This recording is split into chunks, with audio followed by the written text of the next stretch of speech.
አንዳንዴ ከሰዎች ጋር በጎ መነጋገር ይቸግራል አይደል? አዎ ይቸግራል። አፍራሽ መንፈስ ካላቸው ሰዎች ራሳችንን የምንከላከልበት ዘዴ አለ። የምትፈልገውን ራስ ማግኘት እንደምትችል ታምናለህ ወይስ ከዳር ቆመህ ሌሎቹ ሲሳካላቸው እያየህ ራስህን እንደ ደካማ ትቆጥራለህ? ከልብህ ከሰዎች ጋር ተገናኝ። መጥፎ ጊዜ ስለሚያልፍ ሁሉም ነገር ይለወጣል። ፈገግታህ ቀንህን ያበራል። ወደ መድረኩ ውጣና ከሰዎች ጋር ተገናኝ። ሊረዱህ የሚችሉ ሰዎችን ፈልግ። ታይ፣ ተዋወቅ። አይናፋር አትሁን። ድርቅ አትበል። መለወጥ ካለብህ እቅድህን ለውጥ። በግብህ ላይ አተኩር። በእያንዳንዷ ደቂቃ እኔ አሸናፊ ነኝ በል። አካባቢያችን ለስሜታችን ወሳኝ ነው። ስሜታችንን ለማነሳሳት ወይም መንፈሳችንን ለማድከም ይችላል። ቤትህ ለብቻው የተነጠለ ጸጥተኛ ነው? ወደ ቤትህ ስትገባ ደስተኛና የተዝናና ነህ ወይስ ገና ያላለቁ ሥራዎች ይጠብቁሃል? በአካባቢህ ጥሩ ስሜቶችን ፍጠር። በቤትህ ውስጥ የማይፈለጉ የተመሰቃቀሉ ነገሮችን አጽዳ። አእምሮህም በዛው ልክ የመጨናነቅ ስሜቱ ይቀንሳል። በህብረተሰባችን ውስጥ ያን ያህል ትኩረት የሚሰጠው ባለመሆኑ የመስማት ተግባር በቀላሉ የሚረሳ ነው። በእርግጥ የመስማት ተግባር እየሞተ ያለ ጥበብ ሆኗል። ለማውራት ከመጣደፍ ይልቅ ሰዎችን መስማት ዋጋ እንደሰጣቸው፣ እንዳከበርካቸው፣ እንደተረዳሃቸው ይሰማቸዋል። በእነሱም ምላሽ ትደሰታለህ። ሁሉም አሸናፊ ነው። አድምጥና ተማር። አድንቅ። ማድነቅ የደስታ ቁልፍ ነው። በየዕለት ሕይወታችን በመጠመዳችን ቆም ብለን ማድነቅ እንዘነጋለን። በሕይወታችን የማድነቅ ጥበብን ዘንግተናል። ከራስህ በመጀመር አካልህን አድንቅ። ወደ ሌለህ ሳይሆን ወዳለህ ተመልከት። በማዕዱ ላይ ያለውን ምግብ አድንቅ። ጓደኞችህን አስበህ ለጓደኞችህ ትልቅ ዋጋ ስጥ። በሕይወትህ ውስጥ ውበትን ፈልግ። ሕይወትህም ውብ ይሆንልሃል። ሰብስክራይብ፣ ላይክ፣ ኮመንት በማድረግ ይህንን ቻናል አብረን እናሳድገው። ሕይወትህን ልትቀይርባቸው የምትችላቸው 60 መንገዶች። በሊንዳ ፊልድ። ትርጉም አበባየው ወርቁ። በቴዴል ቲዩብ ተዘጋጅቶ የቀረበ ድምፀ መጽሐፍ ኦዲዮ ቡክ። ሕይወትህን የምትቀይርባቸውን 60 ነጥቦች አስታውስ። ሕይወት ልብስ መለካት አይደለም። ሕይወትህን መኖር አለብህ። ከኖርክ በሙሉ አቅምህ መሆን አለበት። በእያንዳንዱ ሰከንድ መርካት አለብህ። ሁል ጊዜ በጥርጣሬና በፍራቻ ስለምንታጠር ሙሉ ሕይወታችንን አንኖርም። አፍራሽ ሐሳቦች ልምድ ይሆኑብናል። እስቲ ለመሞት የቀረኝ 4 ሳምንት ብቻ ነው ብለህ አስብ። ምን ታደርጋለህ? ማለት የምትፈልጋቸው ነገሮች አሉ? ምንድን ነው ያጣኸው?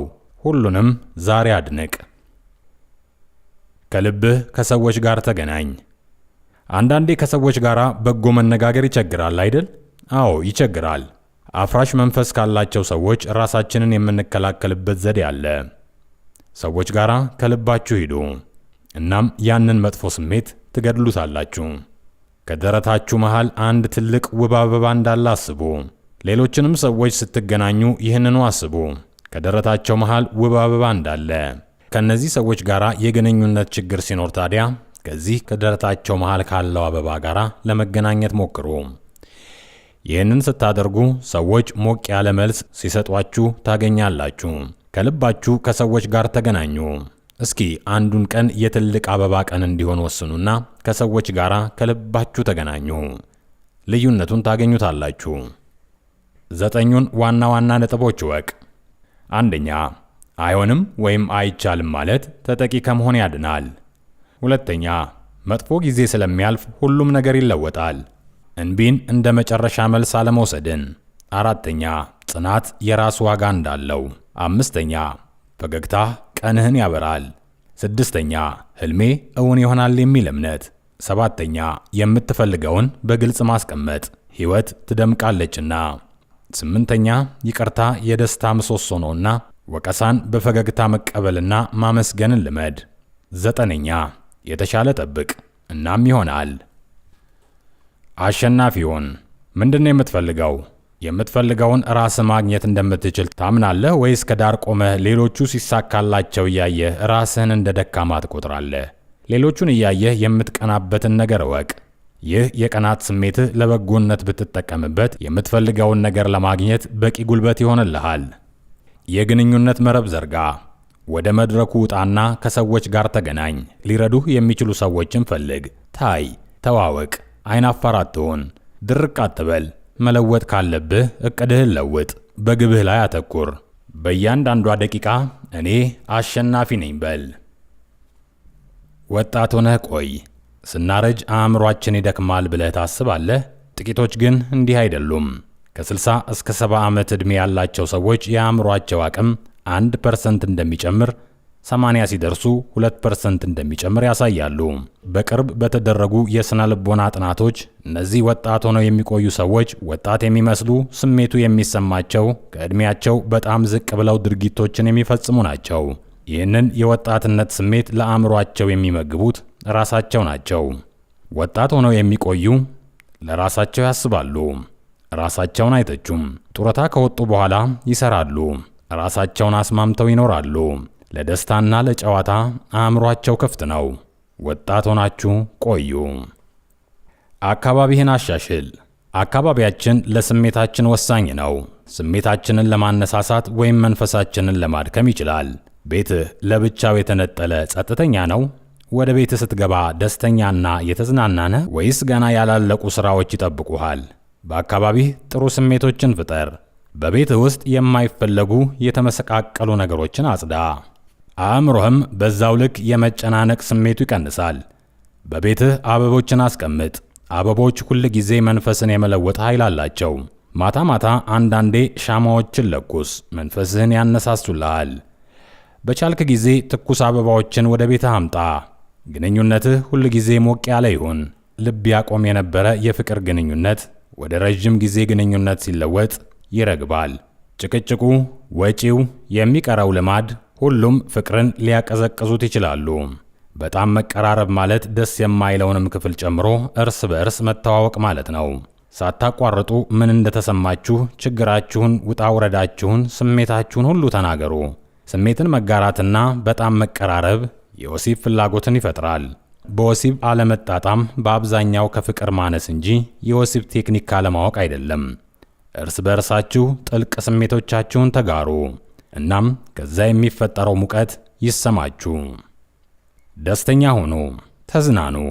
አይኖቻችሁን ዝጉ፣ ትንፋሻችሁን ቀንሱ። በዝግታ ከ100 ወደ ኋላ መቁጠር ጀምሩ።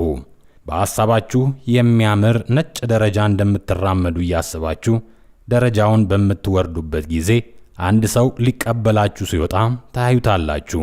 ያ ሰው እናንተ ናችሁ። ስትገናኙ ደስተኛው እናንተ ውስጥ ያለው ከፍተኛ ኃይል ይሰማችኋል። በዚህ ስሜት ውስጥ ያለውን እናንተነታችሁን ተመልከቱ። በጎውንም ነገር ውሰዱ። ደስተኛውን እናንተን እቀፉትና አንድነት፣ ውህደት ይሰማችሁ። ደስ የሚል ስሜት እየተሰማችሁ አንድ ደረጃ ውጡ። ሕይወትን ማራኪ አድርጓት። የራሳችንን ሕይወት የምንገነባው ራሳችን ነን። የምንገነባት ሕይወትም በራሳችን ምስል ላይ ጥገኛ ናት። ራስህን እንዴት ታያለህ? ይህ በሕይወት ላይ ያለው ተጽዕኖ እንዴት ያለ ነው? ራስን ወቃሽ አስተሳሰቦች ዝቅተኛ የራስ ግምት ይፈጥራሉ። ስለ ራስህ ያለህን ሐሳብ በማሻሻል ጠንካራና ተስፋ ያለው ሰው ሁን። ከዚህ ቀጥሎ ያሉትን አባባሎች ተግባራዊ ለማድረግ ሞክር። እኔ ጠንካራና ኃይለኛ ነኝ። ጎበዝና ተሰጥኦ ያለኝ ነኝ። መልኬ ውብ ነው። ራሴን አምነዋለሁ። የማደርገው ነገር ሁሉ ስኬት ነው። እነዚህ እይታዎች በተቻለ መጠን ብሩህና ግልጽ ለማድረግ ሞክር። የጠበቀውም ይሆንልሃል። መጠንና ቅጽበት። ጥናቶች የሚያመነቱ ሰዎች ከጽኑ ሰዎች የበለጠ ውጥረት እንደሚያጠቃቸው ያረጋግጣሉ። ደጋግመህ ቸል የምትለውን አንድ ሥራ አስታውስ። ሁላችንም ብንሆን አንድ ነገር ብልጭ ይልልናል። ስለ እሱ በማሰብ ምን ያህል ኃይል ታባክናለህ? ጥፋተኛነት ይሰማሃል? ቸል በማለትህ ምን ስሜት ይሰማሃል? ማመንታትህ ይህን ሁሉ ሕመም ሊያስከትልብህ ይገባል? ልታደርጋቸው የምትፈልጋቸውን ነገሮች ዝርዝር አስቀምጥ። መጠናቸውን ወስን። አሁን ልታደርገው የምትፈልገውን አንድ ነገር ምረጥ። አሁን ምን ይሰማሃል? በየቀኑ እውነት ተናገር። ታማኝ ሰው ስለ መሆን አለመሆን በተጠየቅ ቁጥር አብዛኛውን ጊዜ አዎን ነኝ ትላለህ። ግን እንደገና አስብ። ዛሬን ውሰድ። በእርግጠኝነት ምን ያህል ታማኝ ሆኜ ይሆን ብለህ ራስህን ጠይቅ። ጓደኛህ እንዴት ነህ ብሎ ሲጠይቅህ በእርግጥ ደህና እንደሆንክ ነው የምትነግረው። ተቆጥተህ ቁጣህን ሳትገልጸው ቀርተሃል? እውነቱን ለቀኑ ንገር። እውነት ሌላውን በጣም ይጎዳዋል ብለህ ካሰብክና የፀጉር አቆራረጥህን እጠላዋለሁ ቀይረው ማለት ከፈለግ ለሰውየው አትናገር፣ ለራስህ ያዘው። ግን እየዋሸህ እንደሆነ ወቅ። እውነቱን ለራስህ ንገር። ምናልባት ያኔ ለሌሎች ሊነገሩ የሚገባቸው እውነቶችን ታገኛለህ። ያንን ንገራቸው። ራስህን ሁን። ከአዲስ ጓደኛህ ጋር ቀጠሮ ይኖርሃል። የሥራ ቃለ መጠይቅም ሊኖርህ ይችላል። ጥሩ ሆነህ ልትታይበት ወደምትፈልገው ፓርቲ ለመሄድ እየተዘጋጀህም ይሆናል። በዚህ ጊዜ የአድሪናል ኢንዛይምህ ከፍ ስለሚል ቁጡ፣ የተጨነቅ ሆነህ ልትታይ ትችላለህ። ረዥም ጥልቅ ትንፋሽ ተንፍስ። ራስህን ሁን። ሰዎች ያለ አቅምህ ስትንጠራራና ያልሆንከውን ለመሆን ስትሞክር ያውቁብሃል። ሰዎችን ለመማረክ የሚያስችልህ ዋናው መንገድ ራስን ስትሆን ነው። ወስን። በመወሰን ረገድ የተሳካልህ ነህ? አዎ፣ አይደለሁም፣ አላውቅም። ለውሳኔ ብቁ አይደለሁም ብለህ በምታስብበት ጊዜ ብያኔህን ማመን ይቸግርሃል። ጥሩ ሐሳብ ሊሆን ይችላል፣ ላይሆንም ይችላል። እነዚህን 3 እርምጃዎች ብትከተል መንገዱን ታገኛለህ። ሊሆንልህ የምትፈልገውን ነገር ወስን። ምን እንደምትፈልግ ራስህን ጠይቅ። መልስህን አስፍር። አዎንታዊ የሆነ የፍላጎት መግለጫ ለውሳኔ እምነት ጠቃሚ ክፍል ነው። ውጤትህ እውነተኛ እንዲሆን ምን አይነት የባህሪ ለውጥ እንደምታመጣ ወስን። ተግብር፣ አታመንታ። ወደ ብሩህ መጪው ቀን ተመልከት። አንድ ነገር ማድረግ እንዳልነበረብህ ራስህ ወስነህ ካደረግክ በኋላ በድርጊትህ ተጸጽተህ ታውቃለህ? ከዚህ በፊት ስላደረግከው ነገር ሌሊቱን ሙሉ ተጸጽተህ ልትጨነቅና ራስህን ልትወቅስ ትችላለህ። ያለፈውን ነገር መለወጥ ግን አትችልም። በዚህ መልክ ራስህን ከማታከት ይልቅ አዎንታዊ ወይም በጎ የሆኑ መጪው ጊዜያትን ለመፈለግ ሙሉ ኃይልህን ተጠቀም። በዛው ሰዓት ልታደርግ የሚገባህን ነገር ማድረግህን አስታውስ። ራስህን ስላለፈው ነገር መውቀስ አቁም።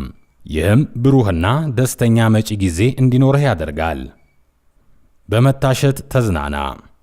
ጥናቶች እንደሚናገሩት የ5 ደቂቃ ሰውነትን ቆዳን ማሸት ወይም መታሸት ከ30 ደቂቃ የሶምሶማ ሩጫ ይልቅ ከፍተኛ ጥቅም ለጡንቻዎቻችን ይሰጣል። መታሸት የተጠራቀመን የሰውነት ቅባት እንዲበታተን፣ የጓጎለ ሰውነት እንዲፍታታና ቀኑን ሙሉ ተዝናንተን እንድንውል ያደርጋል። ሁል ጊዜ ቆዳችንን እንሸው። ከስር እንጀምር። በረዥሙ ወደ ልባችን ማሸቱ ጥሩ ነው። ከተረከዝህ ጀምሮ ሽቅብ ቅልጥምህን በመቀመጫህ አድርገህ እስከ ታችኛው የወገብ ክፍል ድረስ እሸው። ከሆድህ ከፍ ብለህ ጀምርና ክንድህን፣ አንገትህን፣ ጉሮሮህን፣ ደረትህን ወይም ጡቶችህን በመዝለል ጀርባህንና ትከሻህን ታሽ። ከጥቂት ቀናት በኋላ ለውጥ ታያለህ። ሕይወትህ ማራኪ እንዲሆን ምግብህ ማራኪ ይሁን። የምግባችን ቀለም ከምግብ መዓዛና ከጣዕም የበለጠ ኃይል ባለው መንገድ ለአእምሮአችን መልእክት እንደሚልክ ሙከራዎች ያሳያሉ። እንደ ምግብ ጥናት አጥኚዎች በተለያየ ቀለም ያሸበረቁ ምግቦች መመገብ በተሻለ መንገድ እንድንረካ ያደርጋል። ለተመጋቢዎች መልካም ዜና ነው። የምግብ አጥኚዎች እንደሚሉት ቀለሞች ምግብን ስለሚያመላክቱ የተለየ ቀለም ያላቸውን ፍራፍሬዎችን፣ አትክልትን በሰፊው መርጠን ከተመገብን የተለያዩ ቫይታሚኖችንና ንጥረ ነገሮችን የማግኘት ዕድላችን ሰፊ ነው። በወጥ ቤት ውስጥ ለአዳዲስ አሰራሮች ፈጣሪ በመሆን ኅብረ ቀለም ያላቸውን ፍራፍሬዎችና አትክልትን በመመገብ የምግብ ስሜትህንና ጤናህን አሻሽል። በጎችን መቁጠር አቁም። በጠዋት ካልጋህ ለመነሳት ትቸገራለህ? በየቀኑ እንደ ቡና የመሳሰሉ ማነቃቂያዎችን ትፈልጋለህ? በከፍተኛ የእንቅልፍ ችግር ትሰቃያለህ? እንግዲያውስ እስቲ የሚከተሉትን የመልካም እንቅልፍ አጋዦችን ሞክር። በተወሰነ ሰዓት ወደ አልጋ ሂድ። ይህ የአካልህን ሚዛን ይጠብቅልሃል። በሞቀ ውሃ ውስጥ ተነከር። ወደ አልጋህ ከመሄድ በፊት የሚያነቃቁ መጠጦችን ለምሳሌ ቡና፣ ሻይ መጠጣትን አስወግድ። የሚያዝናናህ ከሆነ ወሲብ አድርግ። ወደ መኝታ ቤትህ አየር እንዲገባ አድርግ። ራስህን ይቅር በል። በራሳችን የማንተማመን ከሆነ በራሳችን ላይ ሁሉ የከፋ ጠላት እንሆናለን። መልካም ባለመሆናችንና ባለማድረጋችን ራሳችንን እንወቅሳለን። ይህ አይነቱ ወደ ታች የማደግ ሂደት ለራሳችን ያለንን ስሜት እጅጉን የከፋ እንዲሆን ያደርጋል። ራስህን ይቅር ለማለት ይህንን አመለካከትን አስወግድ። ራሴን ይቅር ብያለሁ በል። በተቻለህ መጠን ይህንን አባባል ደጋግመው። በመታጠቢያ ቤት፣ በመኪና ውስጥ፣ በተገኘህበት ቦታ ሁሉ ዘምረው። ያደረግከው ነገር እጅግ አስደንጋጭ ነበርን? የሚገባውን ያህል ራስህን አልወቀስከውምን? መውቀስህን አቁም። ወደ እውነተኛው እምቅ ኃይልህ ለመድረስ ራስህን ነፃ አድርግ። በትኩረት ውስጥ ግባ። ትክክለኛ ነገሮችህ ካልታዩልህ ወይም ራስህን ካልገለጽክ ትልቅ ደሞዝና ማራኪ ስኬት ልትቀዳጅ አትችልም። በትክክለኛው ቦታና በትክክለኛው ጊዜ ተገኝ። ሊረዱህ በሚችሉ ሰዎች ፊት ታያቸው። ገጽታህን፣ መልክህን ማራኪ አድርግ። ምስልህ ስላንተ ምን ይናገራል? ዘና ብለህ መራመድህ የተሻለ የራስ መተማመን ስሜት እንዲኖርህ ያደርጋል። እስክትችለውና እስክታደርገው ድረስ አስመስል። ሞክር። ስሜቱ ባይኖርህ እንኳን በበጎ መንገድ ግፋበት። እስኪ በቃህ ጩህ። ከፍተኛ የስሜት ውጥረት ሕይወትህን በሚገባ እንዳታጣጥም ችሎታህን ይቀንሰዋል። በራስ የመተማመን ስሜትንም ያሳንሳል። በመጮህ ውጥረትን አስወግድ። ጸጥ ያለና የተገለለ ቦታ ፈልግ። አፍህን በሰፊው ክፈትና የፊትህን፣ የአንገትህን፣ የራስህን ጡንቻዎች ወጥር። ሌላው የአካል ክፍልህም አብሮ ይወጣጠራል። ከዚያም ቡጢዎችህን በኃይል ጨብጠህ አየሩን እየቀዘፍክ በዝምታ ጩህ። ከዚያ ሙሉ በሙሉ ዘና በማለት ድርጊቱን ደጋግመው እስኪሳካልህ ድረስ ደጋግመው። ከዚያማ ራስን ስትስቅ ታገኘዋለህ። የፈውስ ፏፏቴ ፍጠር። አይኖችህን ጨፍነህ በዝምታ በመተንፈስ ተዝናና። ውብ የሆነ ወደ ነጭ ሕንፃ የሚያደርስ አብረቅራቂ መንገድ ያለው መልክዓ ምድር በሐሳብ ሳል። ነጭ ልብስ የለበሰ አንድ ሰው ይቀበልህና ወደ ሕንፃው ይመራሃል። ይህ ቦታ የእረፍትና የፈውስ ነው። ከክፍሉ መሃል በቀስተ ዳመና የታጠረ ፏፏቴ አለ። የዚህ ቀስተ ዳመና ብርሃን ክፍሉ ሞልቶታል። በዚህ ፏፏቴ ስር ቁም። በእነዚያ ውብ ቀለሞች ውስጥ ስመጥና የሚሰጡ ኃይል ይሰማህ። ከራስ ጋራም አዋህድ። በጣም ተዝናንተህ መንፈስህን ለመለወጥ የተጓዝክበትን መንገድ እየተከተልክ ወደ ራስ ተመለስ። ቀኑን ስማው። በአዲስ መንገድ ቀኑን አሳልፍ። ከማውራትህ ይልቅ ቀኑን ሙሉ ያገኘሃቸው ሰዎች የሚያወሩትን በማዳመጥ አሳልፍ። ይህ አቀራረብ የቀኑን ውሎህን ሙሉ በሙሉ ይለውጥልሃል፣ ከራስህ ውጭ ያደርግሃል። በህብረተሰባችን ውስጥ ያን ያህል ትኩረት የሚሰጠው ባለመሆኑ የመስማት ተግባር በቀላሉ የሚረሳ ነው። በእርግጥ የመስማት ተግባር እየሞተ ያለ ጥበብ ሆኗል። ለማውራት ከመጣደፍ ይልቅ ሰዎችን መስማት ዋጋ እንደሰጣቸው፣ እንዳከበርካቸው፣ እንደተረዳሃቸው ይሰማቸዋል። በእነሱም ምላሽ ትደሰታለህ። ሁሉም አሸናፊ ነው። አድምጥና ተማር። ሰለባ አትሁን። ሰዎች በማይገባ እንደተረዱህ፣ እንዳላበረታቱህ፣ ካቅምህ በላይ እንደሰራህ ተሰምቶህ ያውቃል? መልስህ አዎ ከሆነ ራስህን ሰለባ ለማድረግ ፈልገሃል ማለት ነው። እየተበደልኩ ነው ብለህ የምታስብበትን ሁኔታ ምረጥ። ራስህን የሚከተሉትን ጥያቄዎች ጠይቅ። ማን ነው የሚበድለኝ? ለምንድን ነው የሚበድለኝስ? ለምንድን ነው እንዲበድሉኝስ የምፈቅድላቸው? ይህንን ክስተት ለመቀልበስ ምን ማድረግ አለብኝ? ምናልባት ለራስህ መቆም ይኖርብሃል። ወይም የሚበድልህን ሰው ልትቃወመው ትችላለህ። ወይም ከሁኔታው ሙሉ ለሙሉ ልትርቅ ትችላለህ። አለመበደልን ልትመርጥ ትችላለህ። አድንቅ። ማድነቅ የደስታ ቁልፍ ነው። በየዕለት ሕይወታችን በመጠመዳችን ቆም ብለን ማድነቅ እንዘነጋለን። በሕይወታችን የማድነቅ ጥበብን ዘንግተናል። ከራስህ በመጀመር አካልህን አድንቅ። ወደ ሌለህ ሳይሆን ወዳለህ ተመልከት። በማዕዱ ላይ ያለውን ምግብ አድንቅ። ጓደኞችህን አስበህ ለጓደኞችህ ትልቅ ዋጋ ስጥ። በሕይወትህ ውስጥ ውበትን ፈልግ፣ ሕይወትህም ውብ ይሆንልሃል። በሳምንት 1-2 መቀነስ። ወፍራምና ጎታታ እንደሆንክ ይሰማሃል? ይህንን ለማስተካከል የሚረዱ ነገሮች የሚከተሉት ናቸው። ክብደትህን ለመቀነስና የማካካሻ አመጋገብ ለመከተል የሚከተሉትን ቀላል መንገዶች ተከተል። በሳምንት 2 ኪሎ ለመቀነስ 240 ወይም ከዚያ ያነሰ ካሎሪ ተመገብ። 350 ካሎሪን ለመቀነስ በየቀኑ አካላዊ እንቅስቃሴን አድርግ። ይህም ለግማሽ ያህል ሰዓት መሮጥ ሊሆን ይችላል።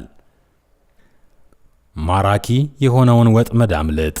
ከልጅነታችን ጀምሮ ለመውደቅ አዘንብለናል። ከተላመድን በኋላ በሌሎች ውስጥ የምንወደውንና የማንወደውን የምንለይበት ካርታ እናዘጋጃለን። በጉርምስና ወቅትም የፍቅር ካርታ እናፈቅራለን የምንለውን የአካልና የስብዕና አይነት የሚጠቁም ይሆናል። ነገር ግን እነዚህ ካርታዎች ከልጅነታችን ጊዜ ጀምሮ አብረውን የመጡ አደገኛ ባህሪያቶችን በማጠቃለል ሳናውቀው በጎ ሊሆንልን የማይችለውን ሰው ሊማርኩልን ይችላሉ። አደገኛ ግንኙነት ውስጥ ራስን ስታገኘው ከምትፈልገው አይነት ምርጫ ላይ እንዳልሆን ካቲን። ግንኙነቱን አቋርጠህ ሙሉ በሙሉ ልዩ ወደሆነ ሌላ ግንኙነት ተሸጋገር። ኪሳራውን ተቀበል። አንዳንዴ በሕይወታችን ለውጥ ለማምጣት እንፈልግና ሊደርስ ይችላል ብለን የምንፈራውን አደጋ አስበን ለመራመድ እናመነታለን። በሕይወትህ ልትለውጠው የምትፈልገው ነገር ምንድነው? የምታልፍባቸው አደጋዎችስ? ለመለወጥ መንቀሳቀስ ቀጣይ አደጋዎችን ሊያመጣ ይችላል። መውደቅ፣ መገለል፣ መሳቂያ መሆን፣ መጠላት። እነዚህ ነገሮች ካስጨነቁህ ራስህን ጠይቅ። ኪሳራውን ለመቀበል ዝግጁ ካልሆንክ መቼም ቢሆን የምትፈልገውን አታገኝም። ትንሽ ቢሆንም አንድ ነገር አድርግ። ኪሳራውን ተቀብለህ በራስ የመተማመን ስሜትህን ከፍ አድርግ። ደስታን ፈላጊ ሁን።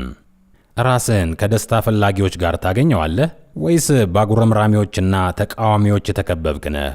ደስታን ፈላጊ ነህ ወይስ ደስታ ቤት ድረስ መጥቶን እስኪያንኳኳ ትጠብቃለህ? ራሱ አይመጣም። ስለዚህ አንተ ሄደህ ልትፈልገው ይገባሃል። የሚያስደስትህንና ፍስሐ የሚሰጡህን ነገሮች ፈልግ። የመዝናናት ልምድን አዳብር። ደስታም በውስጥህ ያለ ስሜት ሲሆን ይህንን ስሜት መፍጠር የሚቻለው እንዴት እንደሆነ ስታውቅ ይህን ልምምድ ደጋግመህ ታደርገዋለህ። ሕይወትህ አስደሳች እንዲሆን ከመጠበቅና ደስታን በትጋት ከመፈለግ ታገኘዋለህ። በስሜት ውስጥ የተሞላውን ስብዕናህን እወቅበት። የስሜት ውጥረት ሲገጥምህ ምን ታደርጋለህ? ትጮኻለህ? ቸኮሌት ትበላለህ? ትገለላለህ? ራስ ምታት ይሰማሃል? የስሜት ውጥረት እንዲዳብር የሚያደርገው ምንድን ነው? የሥራ ብዛት፣ ሥራ መፍታት፣ ቤተሰብ የሚጠብቅብህ ነገር፣ የገንዘብ ጥያቄ፣ ለራስህ ጊዜ ማጣት ወይም ጓደኝነትን ማጥበቅ። በሳምንቱ ውስጥ የስሜት ውጥረትህን የምትመዘግብበት ማስታወሻ ይኑርህ። መንስኤዎቹ ናቸው ብለህ የምታስባቸውን መዝግብ። መቼ? የት ነው ይሄ የሚከሰተው?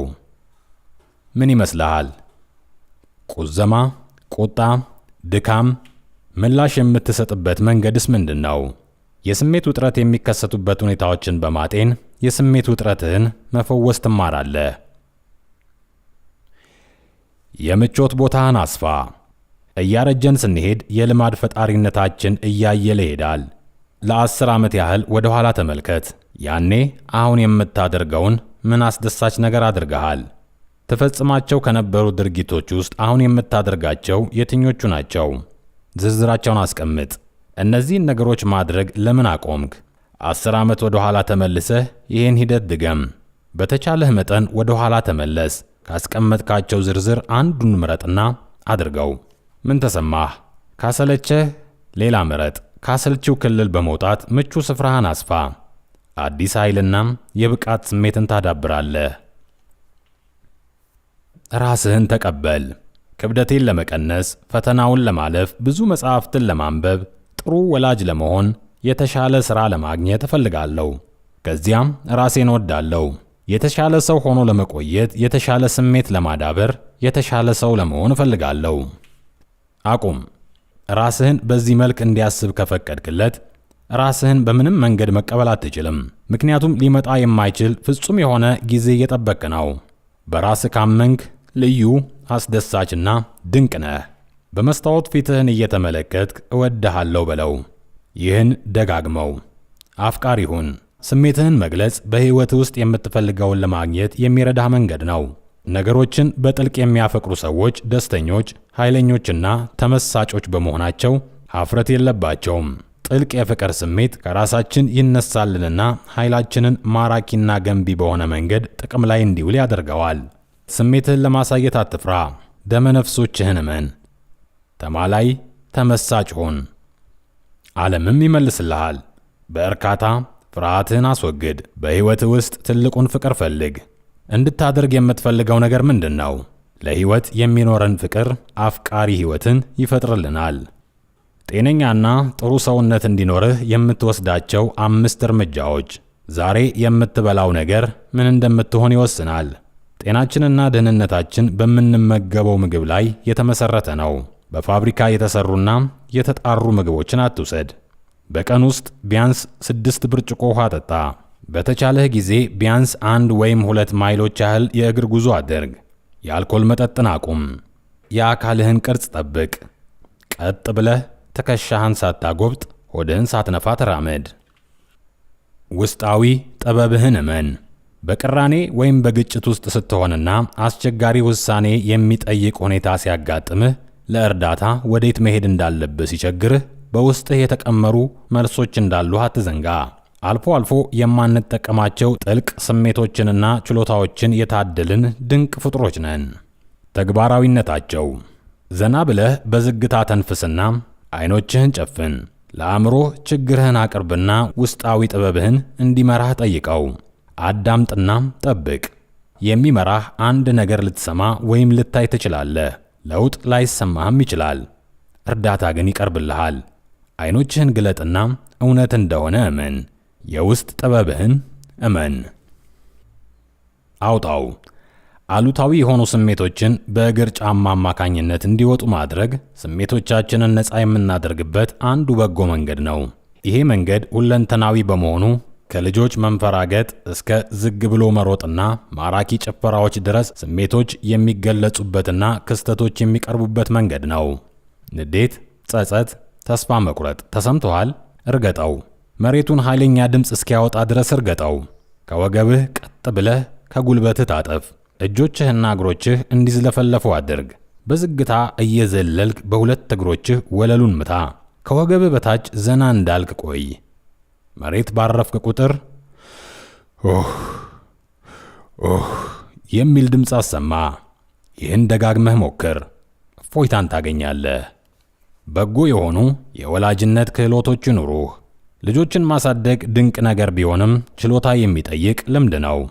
ስነ ስርዓት ማስያዝ ትኩረት ሊሰጠው የሚገባ መንገድ በመሆኑ ለተግባራዊነቱ የምንንቀሳቀስበት መንገድ ከልጃችን ጋር ያለውን የግንኙነት አይነት የሚወስንልን ነው።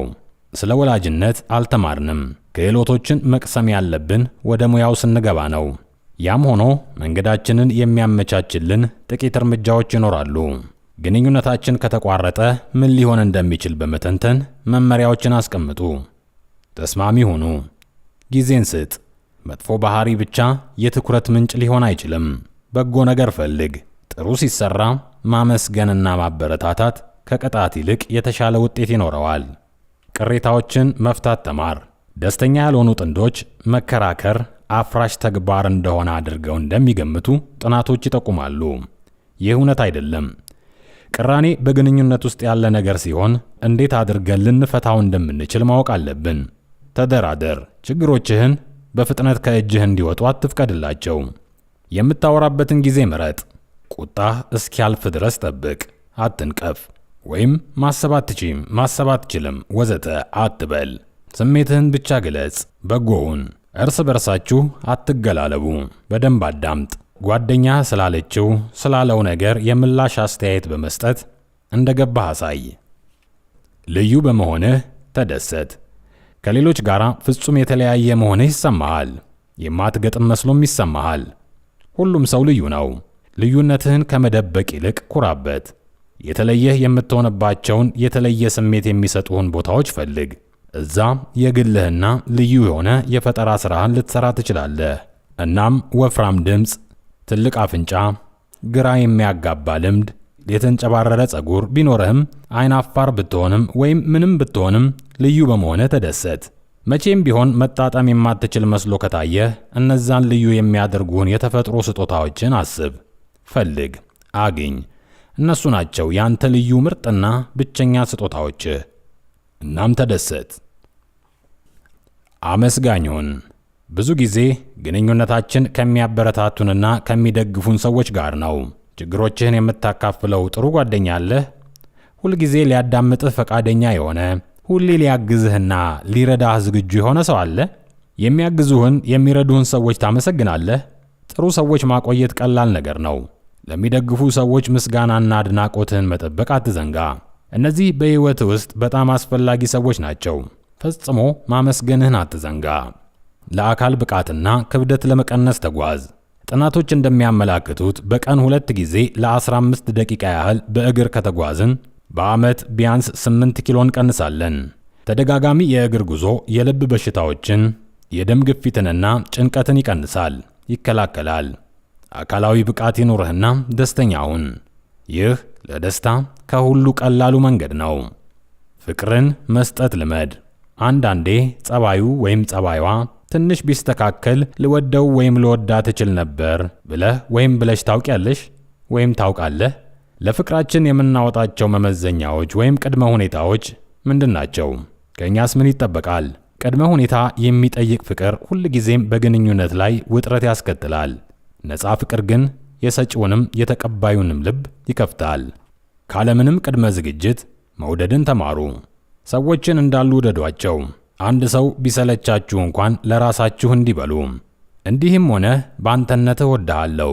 ይህ አይነቱ ፍቅር ይቅር ባይነትንና ሰላምን ያጎናጽፋል። ሐሳብህን ወይም ማስተያየትህን ቀይር። እውነት ነው ብለህ ያሰብከው ነገር ሁልጊዜም ላንተ እውነት ይሆናል። ሕይወትህን ለመቀየር እምነትህን መቀየር ይኖርብሃል። እስቲ ስለ ራስህ የምታስባቸውን 3 አሉታዊ ነገሮችን ጻፍ። እኔ በዚህ ጥሩ አይደለሁም ብለህ። አሁን ደግሞ እነዚህን ሐሳቦች በመቀየር ገንቢ ወይም አዎንታዊ ነገሮችን አስቀምጥ። ለምሳሌም እኔ አሁን ባለሁበት ሁኔታም ብቁ ነኝ። በዚህ አይነት መልስ 3ቱንም አሉታዊ ስሜቶችህን አፍርሳቸው፣ ተጋፈጣቸው። አእምሮህን ለውጥ፣ ሐሳብህን ለውጥ። አንተ ልዩና አስገራሚ ሰው ነህ። ሁሌም ተማር። ከትምህርት ቤት ስለወጣህ ትምህርት አያበቃም። ትምህርት ያለህን አቅም በሙሉ ልትጠቀም የሚያስችልህ የሕይወትህ መንገድ ነው። ፈጽሞ መማር አናቆምም። ሁልጊዜም አንድ አዲስና የሚማርከንን ነገር እናገኛለን። መማር አናቆምም። ሁሌም እንማራለን። አዲስ ሙያ መማር ሁልጊዜም ያስፈራል። ቢሆንም ሁልጊዜ ወደ አዲስ ቦታ ስንገባ ይህንን ማድረጋችን የማይቀር ነው። ተጨማሪ ስልጠና፣ ተጨማሪ ትምህርት ውሰድ። የማታ ትምህርት ተማር። ማንኛውንም ጥንካሬህን ሊያዳብርልህ የሚችል አዲስ ፍላጎት ከመጣብህ ቀጥልበት። ማስተዋልህን፣ ማዳመጥህን ቀጥልበት። አእምሮህን ብቁ አድርገው። መቼም ቢሆን ለትምህርት ልታረጅ አትችልም። ለተልእኮህ ሚዛን ይኖርህ። ብዙ ሰዎች ከጊዜ ወደ ጊዜ ከሩጫው ውድድር ራሳቸውን ያገላሉ። አንዳንዶች ከከተማ ወጣ ያለ ቦታ ሄዶ በመኖር ሲረጋጉ፣ ሌሎች ደግሞ የሚያረካቸውን ሥራ እየሰሩ በአነስተኛ ክፍያ ይኖራሉ። ሕይወትህ ትርጉም እንዲኖረው ከፈለክና አቅጣጫ መቀየር ከፈለክ የራስን ሁኔታ መርምር። የሚከተሉትን ጥያቄዎች ጠይቅ። ተልእኮዬን እንዴት አሳካለሁ? ወጪን በምን እሸፍናለሁ? ሕይወቴን እንዴት አመጣጥናለሁ? ሐሳብህን ሁሉ በወረቀት አስፍረው። ሐሳቦችህ ይፍሰሱ። ምናብህን አሰራው። አማራጮችን ፍጠር። መለወጥ የሚቻል ነገር ነው። ብዙዎች አድርገውታል። ተረጋጋ። ጭንቀት ሲበዛብን ወደ ድብርት ስሜት ስንገባ ብዙውን ጊዜ ወደሚቀርቡንና ወደምንወዳቸው ሰዎች እንሄዳለን። ይህንን እንዴት ማቆም እንችላለን? የአእምሮህን ሁኔታ አጤንና አፍራሽ ነገሮችን አስወግድ። ይህን ለማድረግ ተረጋጋ። በምናብህ ልክ ቀይ መብራት እንዳበራህ አስብ። ያ ምናባዊ ምልክት የመንፈስ መረበሽህን ለአፍታ ቆም ያደርግልሃል። በአስቸኳይ የሚያስፈልጉህን ነገሮች አስባቸው። ከሰው ማውራት፣ ለብቻ መሆን፣ ሻይ መጠጣት፣ ማዘን። እናም በዛ ጊዜ የምትፈልገውን ነገር ተረጋግተህ መጠየቅ ትችላለህ። የምትወዳቸውም ሰዎች ምላሽ ሊሰጡህ ይችላሉ። የግልህን ስፍራ አዘጋጅ። ምሽግህን አዘጋጅ። ገዳምህን አዘጋጅ። ተዝናና። አይኖችን ዝጋና አንድ ውብ የሆነ ተፈጥሮን አስብ። ባህር፣ ሜዳ፣ ተራራ፣ ጸጥ ያለና የሚያዝናና ብቻ ይሁን። ጥቃቅኑን ነገር ሁሉ አስተውል። ድምፁን፣ መዓዛውን። አሁን አንተ ሊሆንልህ የምትፈልገውን ነገር ጨምርበት። መጠለያ፣ ቤት፣ ዋሻ፣ ቤተ መቅደስ፣ መስጊድ ወይም በብርሃን ብቻ ክበበው። ይህ ሁል ጊዜ ደህንነትንና እርካታን የሚሰጥህ ያንተ ልዩ ቦታ ነው። ቀኑ የተጨናነቀ ሲሆንብህ ወደዚህ ቦታ ለእረፍት ተጓዝ። የጥቂት ሴከንዶች መንገድ ቢሆን ነው። በቅጽበት ትታደሳለህ፣ እፎይ ትላለህ። እምቢ ማለት ልመድ። አድካሚ የሆኑ ጸባዮችህን አስወግድ። ከሁሉ ነገር እሺ ማለትን አቁም። አስብበት። ይህን ማድረግ እፈልጋለሁ። ምን ያህል ጥረት ይጠይቀኛል? ብዙ በተለማመድከው ቁጥር እምቢ ማለት በጣም ይቀላል። ሰው ሁን። ፍላጎትህን ግለጽ። ብትሻም እርዳታን ጠይቅ። አንተ ልዩ ሰው አይደለህም ወይም አይደለሽም። ሰዎች እገዛ ያስፈልጋቸዋል። ለሕይወትህ አመዛዝን። ሥራ ብቻ የመንፈስም የአካልም ድካም ያስከትላል። መዝናናትና ጨዋታ ጥሩ የኃይል ሙላት ናቸው።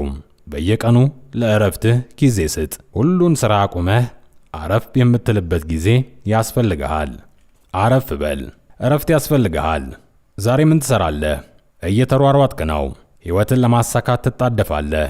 ምንም አያስገርምም። ትሠራለህ፣ ቴሌቪዥን ታያለህ፣ ልጆች ታሳድጋለህ፣ ወዘተ። አረፍ በል። ለአንድ አፍታ ሰዓትህን አቁመው። የቀን ተቀን ሥራህን ቆም አድርገው። ጸጥ በል። ፈጽሞ ምንም አትስራ። ዝም ብለህ ቁጭ በል። ይህንን ለ5 ደቂቃ በየቀኑ ለሳምንት ያህል ሞክር። መጀመሪያ ከባድ ሊመስልህ ይችላል። ቀስ በቀስ ግን ትለምደውና ደስ ይልሃል። ሰዓትህን ቆም የማድረግ ልምድ አዳብር። ተደሰት። ብዙዎቻችን ጭንቀታሞች ነን። ከሳቅንም በመከራ ነው። አንዳንዴ ለምንድን ነው ደስተኛ የማንሆነው? ይህ ሁሉ አጋጣሚ እያለልን ሰዎች ለመደሰት የማይፈነቅሉት ድንጋይ የለም። ገንዘብ፣ ወሲብ፣ ሙያ፣ ጋብቻ፣ ፍቺ፣ መጠጥ፣ ሙዚቃ፣ ሌላው ቀርቶ ሐሺሽ ይወስዳሉ። ይህ ሁሉ ደስታን ፍለጋ ነው። መደሰት የሰው ባህሪ ነው። ይህንን አምነን ራሳችንን ማዘጋጀት አለብን። ለራሳችን መፍቀድ አለብን። መደሰት ይገባኛል በልና ዘምር፣ ዝፈን፣ ጩህ። ስሜቱን ለማምጣት ሞክር። ለደስታ ቅድሚያ ስጥ። ቁጥር 1 ጉዳይህ መደሰት ይሁን። ባለ ሁሉ ተደሰት። አመስጋኙን። ጥሩ ለመሆን ሞክር። አይን ለአይን ስትተያይ አይንህን ቶሎ አትስበር። ያልተሰበረ የአይን ለአይን መተያየት ጥሩ ስሜትን ይፈጥርልሃልና። በውይይት ጊዜ ቅጽበትን ፍጠር። እኛ እያልክ ማውራትህ ሌላውን የቀረቤታ ስሜት እንዲሰማው ይረዳል። በአብሮነት የሌሎችን ስሜት መረዳትህን አሳይ። ለምሳሌ በውይይት ጊዜ ገብቶኛል፣ ትክክል፣ አዎ፣ በጣም ጥሩ ነው የሰራኸው፣ ወዘተ በማለት። ጥሩ ወላጆችም ይህንን አይነቱን መንገድ ነው የሚጠቀሙት ከልጆቻቸው ጋር ለመግባባት። ምላሽ ካጣህ ምስጋናው ተመስጋኞቹ ካልገባቸው ሁኔታውን አጤነው። የመንፈስ ሙላትን ፍጠር። ገንቢ የሆነ የዓለም የተትረፈረፈ ሀብት በሙሉ የኔ ነው የሚል ስሜት አሳድር። ይህን በጎ ሐሳብ ለራስህ ንገረው።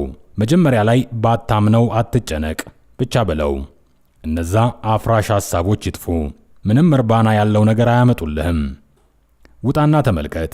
የመንፈስ ሙላትና ሀብትን፣ ስኬትን የሚያመጡልህን ነገሮች ታያለህ። የትም ቦታ ናቸው።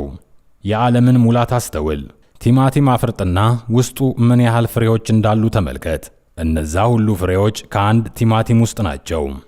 ዓለም በተፈጥሮዋ ብዙ ታመርታለች። አለመመጣጠንንና እጥረትን የምንፈጥረው ራሳችን ነን። ብዙ በፈለክ ቁጥር ከነበረህ የተሻለ ታገኛለህ። የሕይወትህን ቁም ነገር አገኝ። ስኬት ለአንተ ምን ትርጉም ይሰጥሃል? የምትፈልገው ምንድን ነው? እድገት፣ ዕውቀትና እርካታ፣ ደህንነት፣ ሰላማዊ አእምሮ።